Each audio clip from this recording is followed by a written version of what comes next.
kulanka madaxweynaha jamhuuriyadda federaalka Soomaaliya mudane Xasan Sheekh Maxamuud iyo dhigiisa dalka Uganda mudane Yoweri Kaguta Museveni oo ka dhacay qasriga looga taliyay Uganda ayaa looga hadlay xasiloonida gobolka iyo xiriirka labageesoodka ah ee Soomaaliya iyo Uganda.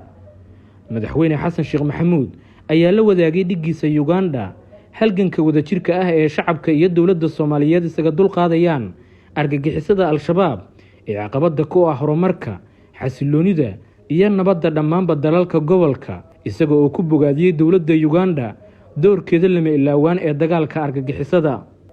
Madaxweynaha jamhuuriyadda ayaa dhanka kale ugu hambalyeeyay shacabka iyo dawladda Uganda sanad guurada 6aad ee ka soo wareegtay xornimada dalkaas oo ay u dabaaldegeen maalinnimadii shalay. waxa uuna tilmaamay in shacabka iyo dawladda Soomaaliyeed ay uga mahad celinayaan dawladda Uganda doorka ciidanka Uganda ka qaadanayaan nabadda iyo xasiloonida Soomaaliya. dhankiisa madaxweynaha dalka Uganda Yoweri Kaguta Museveni ayaa ku bogaadiyay dawladda guulaha wax ku oolka ah ee laga gaaray dagaalka ka dhanka ah argagixisada iyo deegaanada laga xoreeyay Al-Shabaabka gobolkoodu sii dhacayo,